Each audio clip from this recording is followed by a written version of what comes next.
Guys നമ്മൾ famous ആയിട്ടുള്ള bun Musk ഉണ്ടാക്കാൻ പോവുകയാണ്. അതിനുവേണ്ടി ഒരു ബട്ടർ ഉപ്പില്ലാത്തത്, പക്ഷേ ഇവിടെ ഉപ്പുള്ള കാരണം എന്ത് അതെടുക്കുകയാണ്. ഉപ്പില്ലാത്ത ബട്ടർ, പിന്നെ അതേപോലെ മിൽക്ക് മേഡ്,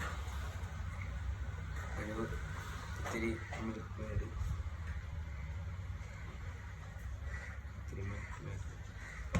ഇത് രണ്ടും ഇട്ടിട്ട് നന്നായിട്ട് ഇളക്കി കൊടുക്കണം. അപ്പോൾ ഗൈസ് ഈ തിക്നെസ്സിലാണ് നമ്മൾ ബാറ്റർ റെഡി ആക്കേണ്ടത്. അതായത് ഒരു ബണ്ണെടുക്കുക.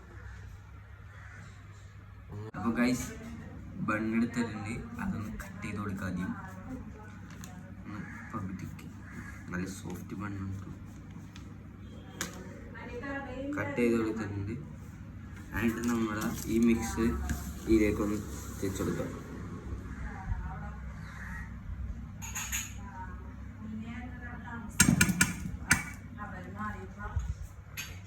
സൈഡൊക്കെ നമുക്കിങ്ങനെ ഇതൊക്കെ ചെയ്ത് കൊടുക്കാം.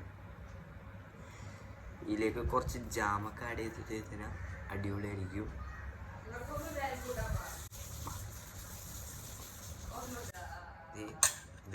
ഇതാണ് നമ്മുടെ ബൺ മസ്ക്.